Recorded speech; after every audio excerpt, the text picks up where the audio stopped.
Bentornati con noi. L'ultima intervista di questa sera è con Luigi Brugnaro, leader di Coraggio Italia. Buonasera. Buonasera. Dunque, lei è con Noi Moderati, simbolo che raccoglie varie componenti del centrodestra, e allora le chiedo subito, è l'embrione di un nuovo partito o è solo un'alleanza elettorale? Beh, sicuramente la legge elettorale impone di trovare alleanze, però noi di fatto siamo la quarta gamba del centrodestra, a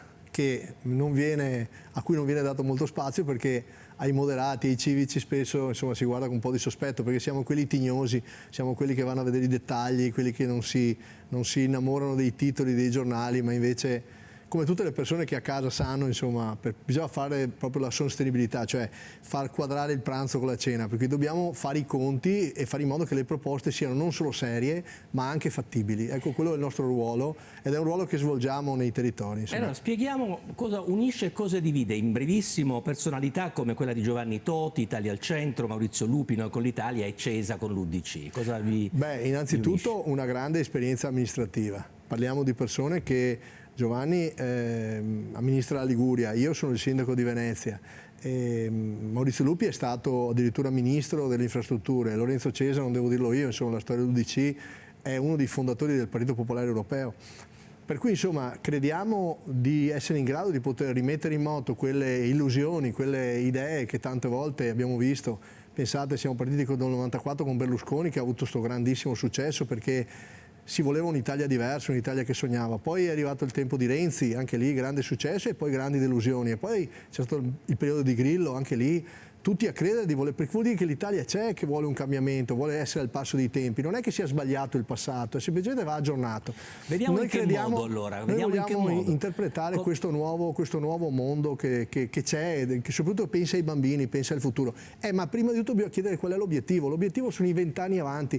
Quello che diranno i figli, i bambini che oggi non andranno a votare, che non guarderanno questa tribuna elettorale, che non ci daranno il voto perché sono piccoli, magari non sono neanche nati, ma noi dobbiamo veramente pensare per loro. Tutti dobbiamo pensare per quei bambini. Parlando di temi concreti, la flat tax, lei è favorevole? Dove trovare però le risorse per sostenere la riforma, e su quale aliquota pensa di trovare l'accordo nel centrodestra? Vede, noi abbiamo firmato l'accordo tutti insieme e sarà nel nostro programma elettorale un accordo fatto assieme, per questo la dice lunga su quello che sarà la capacità di avere una stabilità di governo. Però dopodiché, dicevo prima i dettagli, la flat tax è prima di tutto la formulazione, l'affermazione che le tasse in Italia sono troppo alte e scoraggiano le persone che vogliono investire e vogliono vivere del proprio profitto, del proprio lavoro, non vivere dell'assistenzialismo. Per cui flat tax non vuol dire niente detta così, perché poi ogni partito ha diritto di fare le sue sparate, le sue situazioni, siamo in campagna elettorale. Noi siamo convinti che si possa fare, si debba fare risparmiare alle imprese e ai lavoratori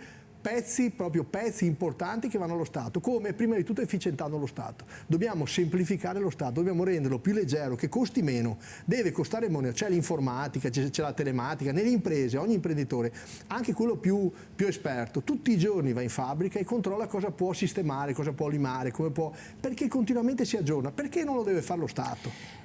Io sono un imprenditore, vengo da lì, per cui ho questa abitudine di pensare di cose pragmatiche, ma una cosa molto pratica è il PNRR. Lei ha ricordato più volte di aver sostenuto il governo Draghi, adesso Giorgia Meloni vuole cambiare, vuole modificare alcune parti del PNRR. No, io ho parlato la convince questa possibilità? Ma non ha detto esattamente così. Ci sono dei problemi, lo dico perché chiunque, amministratori, persone che sono dentro questa materia, c'è stato un grande incremento dei costi delle materie prime, per cui dobbiamo capire in Europa come sostenere quei progetti.